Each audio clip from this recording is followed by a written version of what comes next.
Hello everyone, welcome to the new episode of serial Saubhagyavati Bhava season 2। मेरे channel को subscribe नहीं किया है, प्लीज़ कर लेना। आज के एपिसोड में आप देखेंगे सिया अपनी फ्रेंड महक के साथ कॉल पे होती है। महक सिया से कहती है राघव को तेरे पेरेंट्स ही नहीं बाकी सब लोग बहुत पसंद करते हैं, इसीलिए कहीं ना कहीं तेरे से ही मिस्टेक हो रही है। क्या तेरे से राघव प्यार नहीं करते? सिया कहती है प्यार तो वो मुझसे बहुत ज़्यादा करते हैं। फिर महक कहती है कि ठीक है ना, फिर अपनी शादीशुदा लाइफ के लिए तू थोड़ा सा और एफर्ट कर। इन शॉर्ट तू राघव का थोड़ा सा और ज़्यादा ख्याल रख।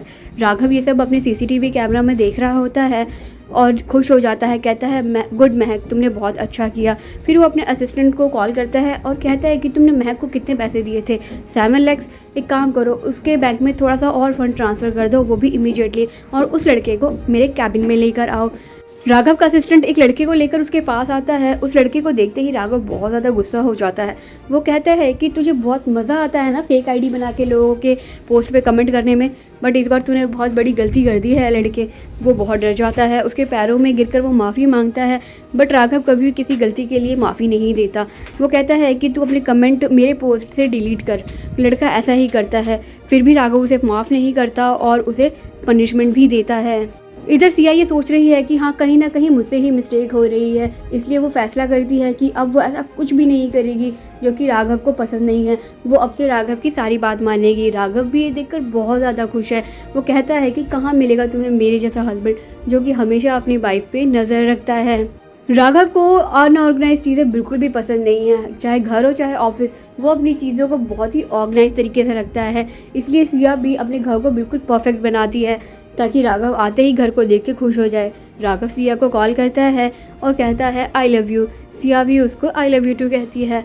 सिया राघव से पूछती है कि क्या आपने मेरे पेरेंट्स को आज लंच के लिए इनवाइट किया है? राघव बिल्कुल भूल चुका होता है इस बारे में। वो कहता है कि हाँ मैं कर देता हूँ, और वो बिल्कुल गुस्सा हो जाता है क्योंकि वो कुछ टाइम सिया के साथ स्पेंड करना चाहता था।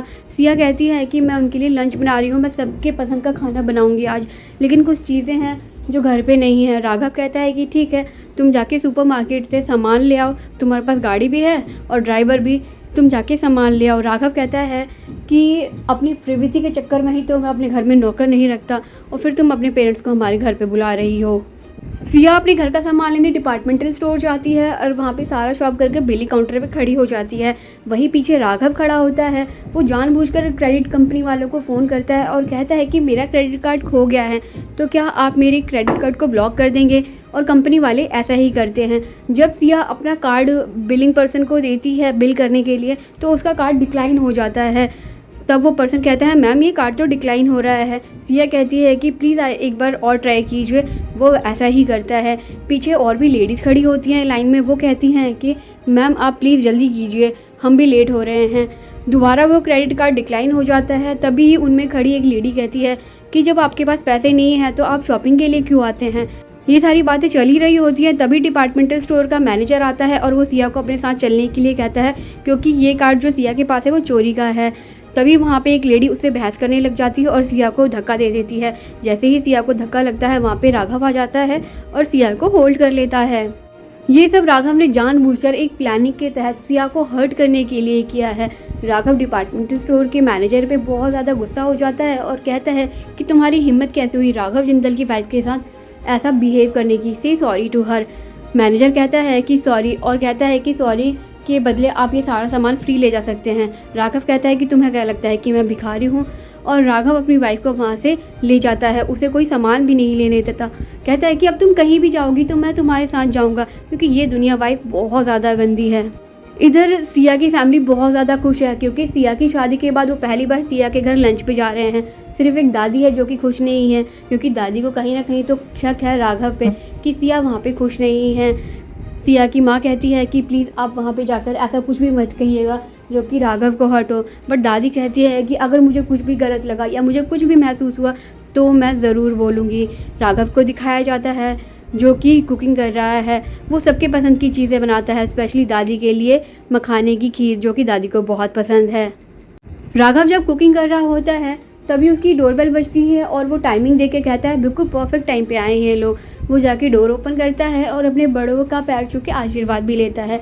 वो उन लोगों के सामने बिल्कुल परफेक्ट दामाद बनने की कोशिश करता है, लेकिन एक सिर्फ दादी है जो कि उस पर शक करती है। वो कहती है कि सिया क्यों नहीं आई, वो कोई ना कोई बहाना करता रहता है, बट दादी उसकी एक बात पे भी विश्वास नहीं करती है। उनको लगता है कि कुछ तो हुआ है सिया के साथ, ऐसा हो ही नहीं सकता कि हम उसके घर आएँ और वो हमारे साथ ना हो। राघव हमेशा दादी पे नज़र रखता है कि कहीं दादी को पता ना चल जाए कि क्या है। फिर दादी कहती है कि मुझे ना वॉशरूम जाना है, वॉशरूम किधर है। राघव कहता है कि चलो मैं आपको लेके चलता हूँ। दादी कहती है कि मुझे बैसाखी की ज़रूरत नहीं है, हाँ बेशक मैं बूढ़ी हो गई हूँ। राघव दादी को बहुत ही गुस्से वाली नज़रों से देखता है। फिर सीन शिफ्ट होता है और 4 घंटे पहले का सीन दिखाया जाता है, जब सिया अपने पेरेंट्स के लिए कुकिंग कर रही होती है। राघव वहाँ आता है और फ्रिज में से जूस निकालता है।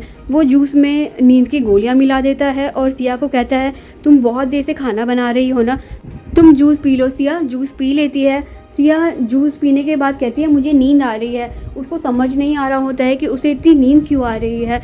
राघव उसे कहता है तुम सो जाओ। सिया उसे प्रॉमिस लेती है कि जब मेरे पेरेंट्स आ जाएंगे तो आप मुझे उठा देंगे। राघव भी कहता है हाँ ठीक है, मैं तुम्हें उठा दूंगा। राघव उसके पेरेंट्स की बहुत ज़्यादा रिस्पेक्ट कर रहा होता है और सबको खाना खुद ही सर्व करता है।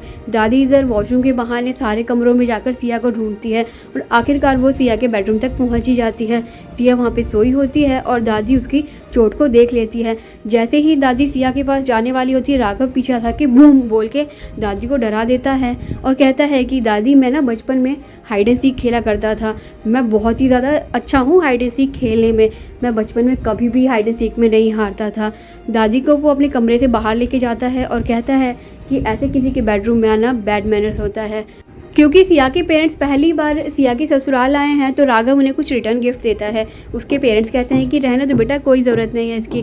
राघव उनके सामने बहुत ही अच्छा बनने का दिखावा करता है, लेकिन दादी कहती है कि तुम खाना ही अच्छा नहीं बनाते बेटा, हम सबको भी बहुत अच्छा बना रहे हो। राघव कहता है कि मेरा सिक्स सेंस कहता है कि दादी मेरी लव स्टोरी में कुछ तो नोटी करने वाली है। फिर विराज को दिखाया जाता है और उसके दहशत को भी।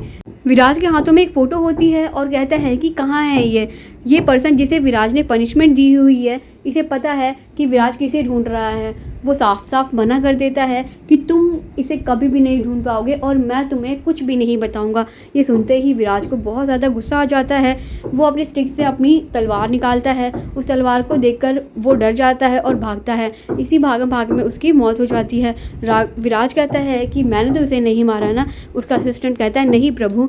तभी उसका फ़ोन बजता है। उसके पास एक वॉइस मैसेज आया होता है। उस वॉइस एसएमएस में ये होता है कि हमने एक नई जगह ढूंढ ली है और हम वहीं पे छुपने वाले हैं। विराज कहता है कि हम आगरा छोड़कर कहीं और जा रहे हैं और मैं तुम्हें ढूंढ लूँगा। और एपिसोड यहीं पे एंड हो जाता है। Thanks for watching. मिलती हूँ नेक्स्ट अपडेट के साथ।